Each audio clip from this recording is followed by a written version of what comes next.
Hemacha, directeur exécutif exploration à Managem. C'est pour vous parler de l'expérience de Managem en Afrique.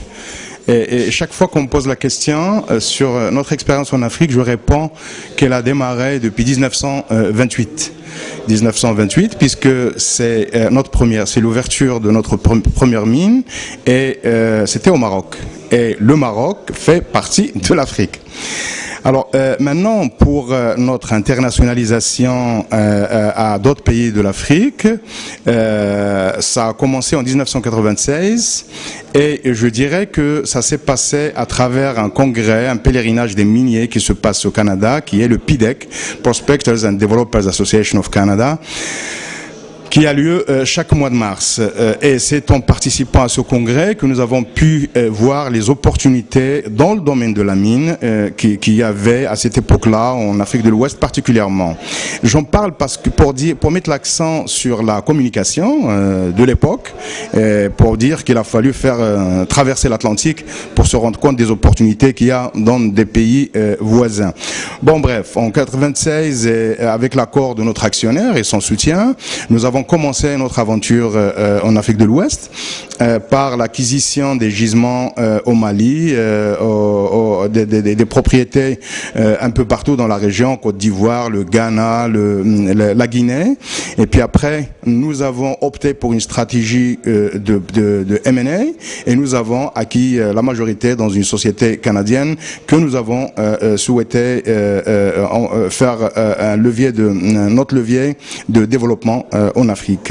Et avec à travers cette société-là, nous avons construit deux mines, une en Guinée et une au Niger, à Samira Libéry, et puis découvert l'un des plus grands gisements de l'Afrique de l'Ouest au Burkina Faso, qui est le gisement de Mana.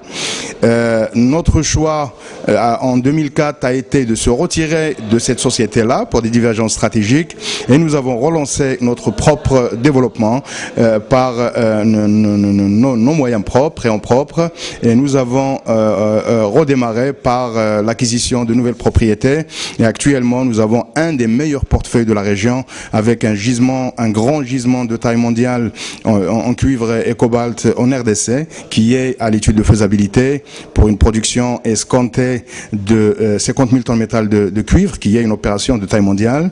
Nous avons une mine en opération, une mine d'or en opération au Gabon où on produit depuis quelques années, avec aussi un projet de développement au Gabon qui est le projet DTK dans le domaine de l'or.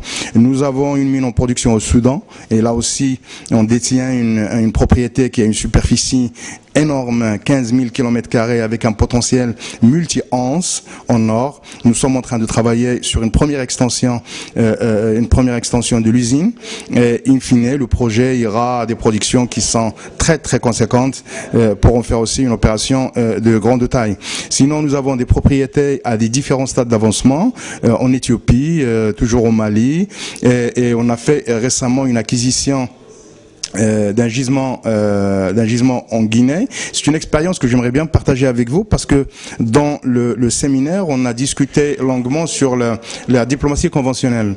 Alors, un autre aspect de cette diplomatie conventionnelle que je vais traiter à travers ce cas concret du gisement d'or de Trika, qui est multi-onces, 2-3 millions d'onces.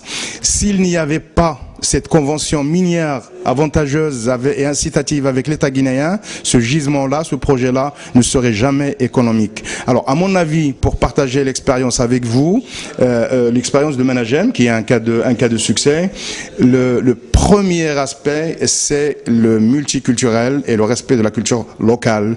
Et puis aussi, cette notion de véritable coopération sud-sud, non seulement dans sa dimension géopolitique ou politico-géographique, mais dans toutes ses autres dimensions historiques, culturelles, économiques et prospectives. Avec ça, je finis mon interview. Je vous remercie.